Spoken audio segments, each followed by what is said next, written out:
Despite years of advocacy, people living with HIV/AIDS in Nigeria say they still face social stigma and discrimination.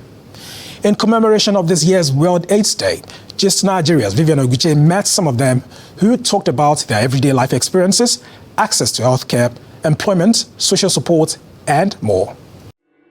I knew that I am definitely going to die, so I continued to plan my burial and everything.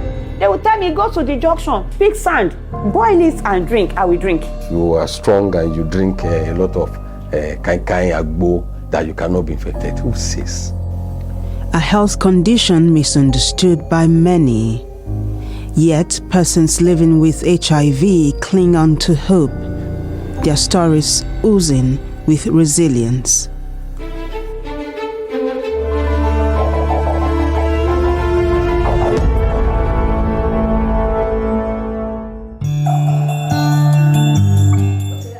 Oguche Kadiri looks hale and hearty, but 18 years ago, she was pushed out of her home and left for dead.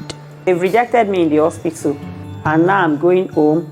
So getting home was like, I expect a family to even say, welcome, but the shock was not there. It was like, why are you here? And that was the last I saw my father. They would treat me malaria, treat me different kind of sicknesses. But at the end of it, I would still come back with, I was not getting better. According to data published by German data company Statista Research Department, Oguche and Patrick are among 1.9 million Nigerians living with HIV. The World Health Organization says this is an improvement in the rate of infection, with Nigeria recording a 22% decrease in the spread of HIV from 2015. But is the war over?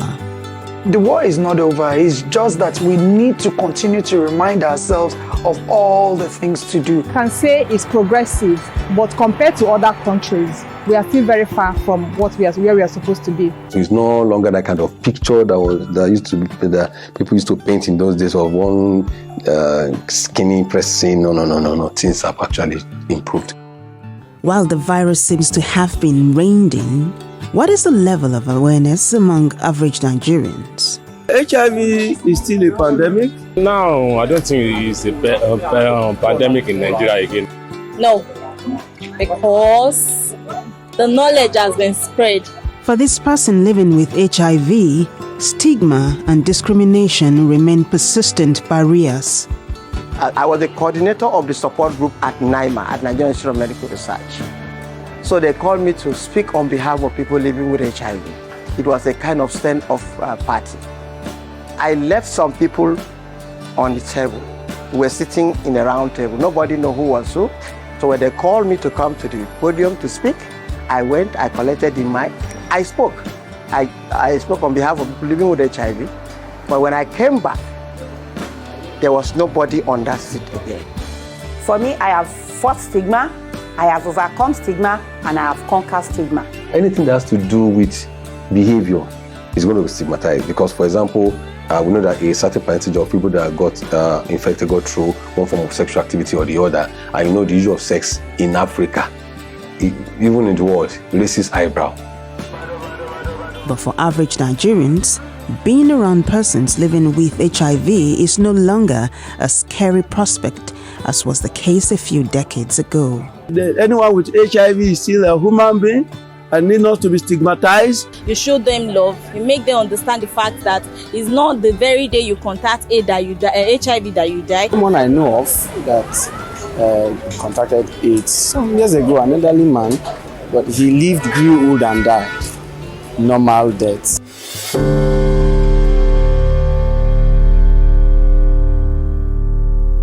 So, what do people get wrong about the virus? Let's begin with the myth that you can tell someone is living with HIV by merely looking at them.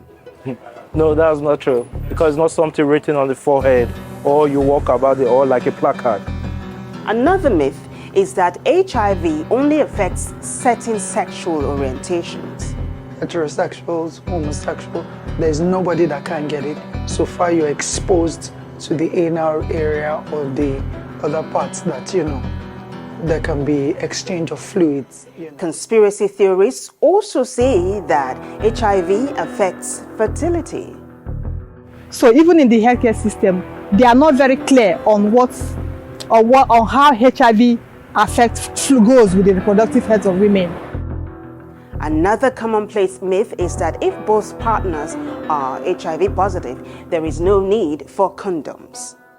We have HIV type 1, we have HIV type 2. So until it is diagnosed of the type of HIV virus this other one is, they both are still encouraged to use condom for HIV prevention because of mutation. HIV can enter the blood through linings in the mouth, anus, penis, and vagina, or through broken skin. This brings us to the fifth myth that says you can get HIV from sharing utensils with persons living with the virus. HIV cannot be transmitted through cup, through plates, through eating together, sleeping on the same bed, hugging. No. Another myth that has stopped hearts is that HIV is a death sentence. I have lived with a woman who has been negative for that number of years, 17 years, and we have children. She is not positive till today. At the right time, eat good food, practice preventive measures, and live your life. Respect yourself and respect the society. Here is an even more shocking myth. You sleep with a virgin, you will be cured of HIV. It's a terrible myth because people went and started defiling people, but their HIV did not go. The consensus then is that when people know more, they will be less inclined to shame people living with HIV and more likely to provide the support and encouragement they need.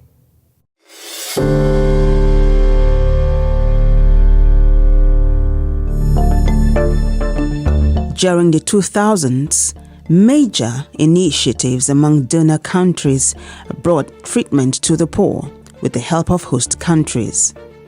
In addition to this, the National Agency for the Control of AIDS, NACA, says it is expanding its work to include more research, more awareness, and more comfort for caregivers. However, there is the pressing issue of donor fatigue. Now it's more of security. It's more of maintaining those who are already infected, and so the donor fatigue is already setting. So it is time for Nigerian government to start thinking about sustainability. And to me, what that sustainability means is to empower the community-based organizations. The community-based organizations are the support group of persons living with HIV that are in the community. So if we're able to stabilize that system from the community to the national level, then we can say that, okay, we have started preparing our community, preparing our country to take ownership when funder withdraw their money. We're slowly looking into that. We're strengthening our private sector coordination. We've done a lot of strong PPPs. But beyond the politics, stakeholders insist that giving priority to the welfare of persons with lived experiences is pivotal in achieving the third Sustainable Development Goal to end the HIV/AIDS epidemic by 2030. This will be achieved when the number of new HIV infections and AIDS-related deaths declined by 90% between 2010 and 2030. Vivian, Oguche, Gist, Nigeria.